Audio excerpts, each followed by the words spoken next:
How to destroy fear forever. Fear is a thief. It steals your peace. It cripples your purpose. It paralyzes your progress, and worst of all, it lies. Today, I want to tell you something powerful. Fear is not your master. It's not a prophecy. It's not truth. It's a shadow, and shadows only exist where there's light. So let me show you how to destroy fear forever, not run from it, not manage it, but crush it completely under your feet. Expose the lie fear only thrives in darkness. Let me start by telling you a truth that will change your life forever. Fear is a liar. It thrives in the shadows, it grows in silence, it multiplies in isolation, but the moment you shine light on it, it loses power. Today, we're going to expose the lie, because the only reason fear still controls you is because you haven't looked it in the eye and called it what it is, an illusion, not a reality. 1. Fear gains power in silence. Think about this. When you're alone, when you're overthinking, when you're replaying that mistake over and over, fear grows louder. Why? Because fear thrives in the dark, in the silence of your mind, in the corners you've never cleaned out, in the places you're afraid to confront. That's where fear builds its kingdom, in your head, not in your reality. And the longer you let it stay unspoken, the more real it feels. But listen, what we don't confront will continue to control us. That's why the first step to destroying fear is this. Talk about it. Drag it into the light. Say it out loud.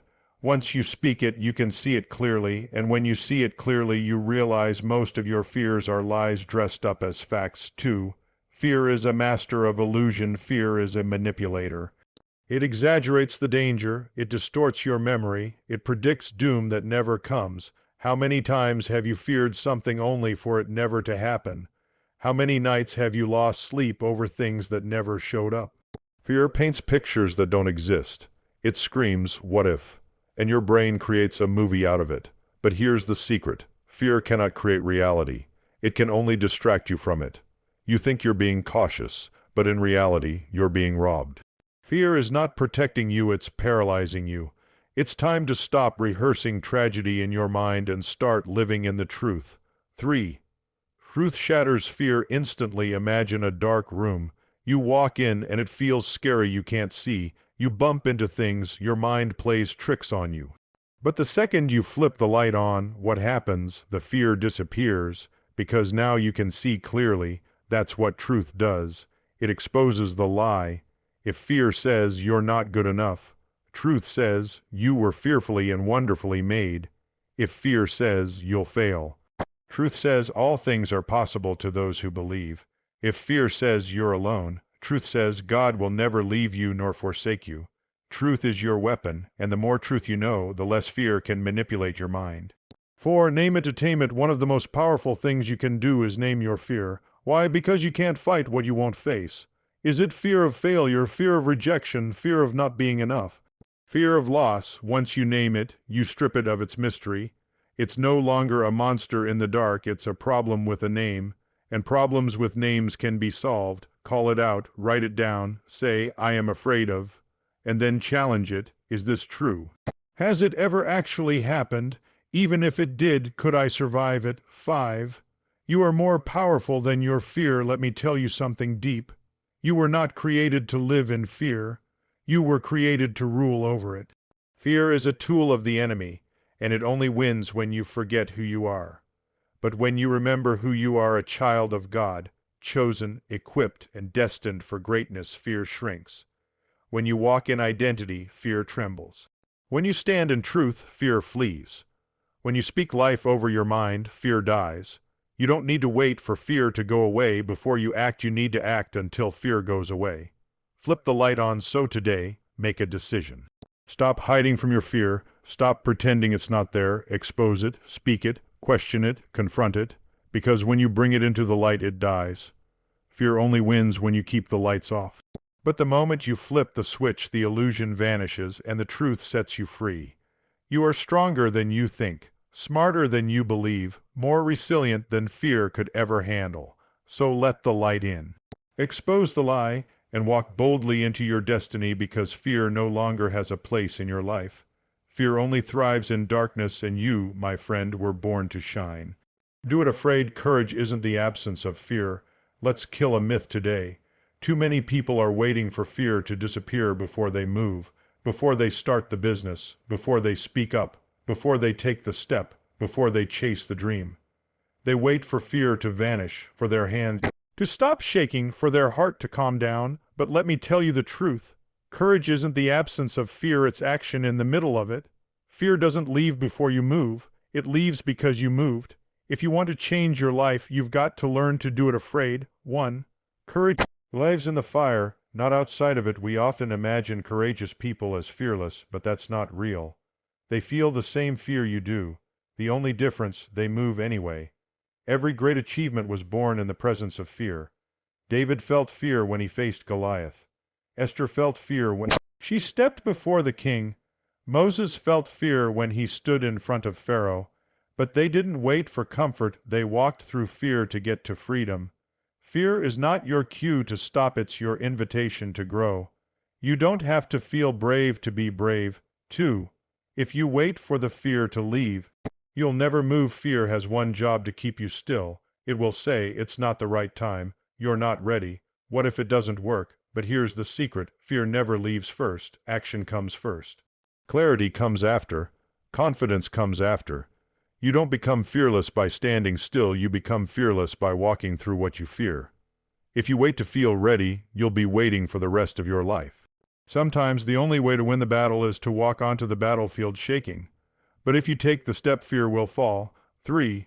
Every fear you face shrinks in size. Fear is like a shadow. The closer you walk toward it, the smaller it gets. But if you keep backing away, it grows into a giant. Most of the time, what we fear is just a lack of understanding, a lie we believed, a memory that marked us. But once you face it, once you walk into it, you see it for what it really is: smoke, not fire. Your fear says, what if they laugh at you? You move anyway and you realize they didn't. Your fear says, you'll fail. You try and you learn. The act of moving forward dismantles the lie. Fear can't stand in front of someone who won't back down. 4. Your breakthrough is on the other side of fear. Think of all the dreams, relationships, callings, and blessings that fear has stopped people from stepping into. Now think of your own life. What are you not doing because of fear? Is it the book you haven't written, the conversation you haven't had, the goal you haven't chased? Let me tell you, the life you want is behind the fear you won't face. Your next level is behind your next decision, not the one that feels easy, but the one that feels scary. When fear says, turn back, you say, watch me move. Because on the other side of fear is confidence, on the other side of fear is strength, on the other side of fear is freedom. 5. Faith and fear may travel together, but only one leads. You might never fully get rid of fear. And that's okay. It's not about having no fear, it's about not letting fear drive. Fear can be in the car, but it doesn't get the wheel. You say, sit in the back, I've got this. Because faith is the driver now. Faith says, I might not know every step, but I know the one who called me. Faith says, even if I fall, I'll rise stronger. Faith says, I'm not walking alone, I've got purpose, I've got power, I've got God. So bring the fear with you, but move anyway. Shake if you must, cry if you need to, but don't stand still. Do it afraid. Courage isn't loud. Sometimes it's a whisper, I'm going to try again. Sometimes it's a breath, I'll show up anyway. Sometimes it's a decision, I won't let fear win today. And if that's all you've got, that's enough. You don't have to be perfect to be powerful. You don't need certainty to walk in destiny. You just need to take one step, even if it's shaky, even if it's messy, even if it's scared. Because that one step breaks the chains, that one step destroys the lie. That one step opens the door to everything fear tried to keep from you. So let this be the moment. Don't wait to be fearless, do it afraid. And watch what happens when you do. Feed faith, starve fear, your focus fuels your future. Let me ask you something powerful. What are you feeding every day, your fear or your faith? Because whatever you feed grows, whatever you starve dies. If you constantly feed fear through doubt, negativity, worry, and worst case scenarios, then fear will dominate your life. But if you feed your faith through truth, through vision, through God's word, through hope, then your spirit becomes unstoppable. You were not created to be controlled by fear. You were created to walk by faith. But the fuel that powers your future depends entirely on your focus. Let's break this down and learn how to feed faith, starve fear, and shift your life forward. 1. Fear and faith both need the same ingredient. Focus, fear, and faith are opposites, but they have one thing in common: they both demand your attention. Fear screams your focus. It wants you to replay every failure, doubt every plan, magnify every problem, and forget every promise. Faith, on the other hand, whispers, keep your eyes on the vision. Remember what God said. Believe in what hasn't happened yet. You get to decide where your focus goes. Focus on fear and you'll always feel small. Focus on faith and you'll rise in strength. Your focus is the steering wheel of your future. Where you aim it determines where you'll end up. 2. You can't feed both. One will always win. You can't feed your faith and your fear at the same table. One is going to leave full and the other starving. Every time you choose to meditate on negativity, drama, or failure, you're feeding fear. Every time you choose to speak life, listen to truth, pray, or declare the promises of God, you're feeding faith. And the one you feed the most will become the loudest voice in your life. You don't need superhuman strength to overcome fear. You just need to starve it. Stop giving fear your energy. Stop letting it sit in the front row of your life. Start feeding the vision. Start feeding the promise, because the more faith grows, the more fear shrinks. 3. What you consume shapes what you become. Your mind is a garden. What are you planting in it every day? Social media full of chaos and comparison, negative people who drain your spirit, inner dialogue full of I can't, and what if? If so, you're feeding fear and expecting faith to win. Faith is fueled by what you consume. Read God's word, speak his promises out loud, surround yourself with warriors, not worriers. Guard your gates. What comes in through your eyes and ears affects your heart. This is not just spiritual, it's practical. Your daily choices are building the future you'll live in. Garbage in, fear out of control. Faith in, boldness comes alive. So ask yourself, what am I feeding on? And what is it growing in me? 4. Faith isn't always loud, but it's always steady. Sometimes we think faith has to feel exciting or loud, like fire and shouting. But real faith is quiet. Strength, it's peace in chaos. It's stillness in storms. It's walking forward even when nothing has changed yet. Fear is loud, it's dramatic. It wants attention. Faith doesn't need attention, it produces results. When you feed faith, it begins to show up in your actions. You make decisions based on hope, not history. You speak life, not fear. You plan with boldness, not doubt. You trust even when the outcome isn't visible. That kind of faith is what moves mountains. That kind of faith builds futures. 5. Your focus builds your future. Let's bring this home. Your life tomorrow will be the product of what you focus on today. If you keep staring at fear, your future will shrink. If you keep feeding faith, your future will expand, because your focus becomes your mindset becomes your habits shape your reality.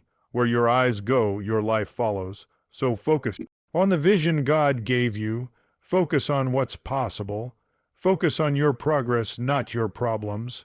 Focus on who you're becoming, not who you used to be. When you lock your focus on faith, your life begins to move in the direction of destiny. Choose your fuel. Fear and faith will both come knocking. But only one gets to sit at your table. Only one gets to ride in the front seat of your life. Today, make the decision: I will no longer feed my fear. I will starve its lies, its noise, its influence. I will feed my faith every day, with every word, with every action. Because your future is not built by chance, it's built by focus. Feed faith, starve fear, and watch your life catch fire with purpose. Rewrite the story. You're not who fear says you are. Every single one of us carries a story. Some of it was written by pain. Some chapters were shaped by fear. Others were edited by rejection, failure, or silence, and over time, fear starts to become the narrator of your life. It says you'll never make it, you're not good enough, you'll always be broken, you're just like your past. But today, right now, I need you to hear this loud and clear. You are not who fear says you are. You are not your trauma. You are not your failure. You are not the label someone gave you in your lowest moment. It's time to pick up the pen and rewrite the story. 1. Fear is a liar, not an author. Fear loves to pretend it's the voice of truth. It sounds convincing. It feels real. It uses your past to predict your future. But here's the truth. Fear doesn't know who you are. It only knows who you were at your weakest. Fear tries to define you by your breakdowns, but God defines you by your breakthroughs. Fear tries to limit your identity, but your identity is not up for negotiation. You were created in power and purpose and with promise. The pen was never meant to be in fear's hands, so take it back. 2. What you believe about yourself shapes how you live your life, follows your identity. If you believe you're broken, you'll act like you deserve less. If you believe you're a failure, you'll stop trying before you start. If you believe you're unworthy, you'll settle for relationships, jobs, and dreams far beneath your calling. But when you start believing the truth that you are chosen, equipped, worthy, powerful, you begin to act like it. And when you act like it, your life changes. Listen to me. You don't rise by chance, you rise by identity. You've got to rewrite the internal script. Not I can't, but I can. Not I'm damaged, but I'm developing. Not I'm stuck, but I'm growing. 3. Don't let one chapter define the whole book. Many people are living inside one painful chapter of their life story like that's all there is.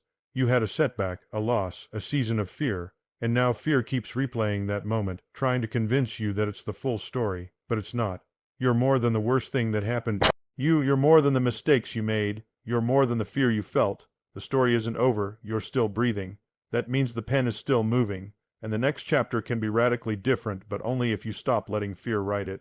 Turn the page, start fresh. Write a new narrative. 4. You have the power to choose a new narrative. Here's the truth. You're not stuck, you're just repeating. You're repeating the same story fear told you years ago. But the moment you choose to change the script, everything shifts. Say this with me. I am not what happened to me. I am what I choose to become.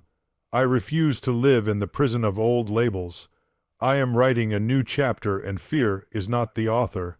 It doesn't matter how many years you've believed the wrong story. It only takes one moment, one decision to change direction. You may not control everything that happened to you, but you do control what you believe about yourself today. 5. Your true identity is greater than fear's lie. Let me tell you who you really are, not according to fear, but according to truth. You are loved even when you feel abandoned. You are chosen even when life overlooked you. You are strong even when fear tried to weaken you. You are redeemed even when shame tried to stain you. You are called even when others called you names. This isn't fake confidence, this is truth. This is your real identity, and it's time to walk in it. When you see yourself clearly, you no longer shrink for fear. You stand tall, you speak boldly, you live fully, because fear can't intimidate someone who knows who they are. Pick up the pen and write again. So what do you do now? You pick up the pen, you write a new story, you silence the voice of fear. You declare new words over your life. You say, I am not fear's puppet, I'm God's creation. I am not a failure, I'm a fighter. I am not who I used to be, I'm becoming who I was always meant to be. This is your moment to shift. This is your moment to change the script. This is your moment to rise, rewrite the story. Because you are not who fear says you are so much more. Anchor your identity when you know who you are. Fear has no power. Fear loves to attack where you're uncertain. It creeps in through confusion, doubt, and insecurity. It whispers you're not enough. You don't belong. You're unqualified. You'll fail like last time. But fear only has power when you don't know who you are. Because once your identity is anchored, once you're solid, unshakable, rooted in truth, fear loses its grip. When you know who you are, fear can't move you. Fear can shout, but you stay standing. Fear can storm, but you remain anchored. Today, I want to remind you of this simple, life-altering truth. Anchor your identity, because when you know who you are, fear has no power. 1. An unanchored identity is easily swayed. If you don't know who you are, the world will tell you. People will label you based on your past, your failures, your pain, or your weakest moment. And fear uses those labels as weapons. When your identity is unanchored, you chase validation. You try to prove yourself. You hide your flaws. You live in fear of rejection, comparison, and not measuring up. But that's because you're basing your identity on shifting things. People's opinions, past mistakes, temporary success, external applause, and when those things change, your confidence crumbles. But identity rooted in truth, that doesn't shake. You're not defined by what they said. You're not defined by what you did. You're defined by who you are and who you belong to. 2. Fear targets identity. First, think about every time fear tried to stop you. It didn't just say you'll fail. It said you're a failure. It didn't just say that didn't work. It said you're not capable. Fear always attacks identity first, because if it can shake who you believe you are, it can control how you live. That's why the enemy doesn't have to destroy your life, he just has to confuse your identity. If you think you're broken, you'll never fight like you're whole. If you think you're unworthy, you'll never reach like you deserve better. If you think you're powerless, you'll never pray bold prayers. That's why anchoring your identity is not optional, it's warfare. 3. True identity comes from God, not the world. Let's be real, the world constantly tries to tell you who you are. It says you're only valuable if you're successful. It says you matter more if you look a certain way, earn a certain amount, or get enough likes. But all of that is shallow and shakeable.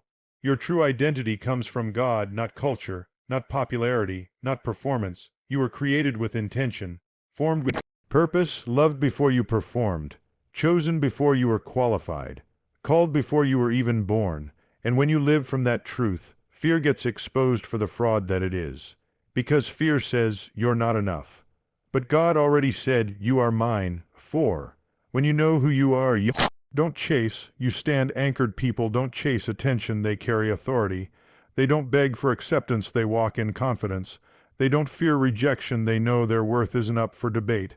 When your identity is solid, you don't collapse under pressure, you rise in it. You don't run when fear shouts, you confront it. Why? Because you're not proving yourself, you're living from truth. You're not trying to become powerful, you already are. You're not trying to earn your value, you already have it. You're not scared of falling because even if you do, you know how to get back up. Anchored identity turns storms into tests, and tests into testimonies. 5. Your identity is your weapon against fear. If fear is the enemy's tool, identity is your defense. When fear says, you can't handle this, you answer, I was made for this. When fear says, you're not qualified, you say, I'm called, and God qualifies the called. When fear says you'll always be broken, you say, I'm healed, I'm whole, and I'm not what I went through. Your words flow from your identity. Your actions flow from your identity. Your destiny is unlocked when your identity is understood. The more you remind yourself of who you are in God, the less room fear has to speak. Anchor deep, stand strong. So today, drop the anchor. Let go of false labels, let go of insecurity, let go of fear's voice. Declare the truth, I am who God says I am. I am not my past, I am my purpose. I am not my fear, I am full of faith. I don't have to chase approval, I'm already chosen. You want to destroy fear, anchor your identity. Because once you know who you are, fear loses every time. Let the wind blow, let the storm rage, you won't be moved. You know who you are. That's more powerful than anything fear could ever say.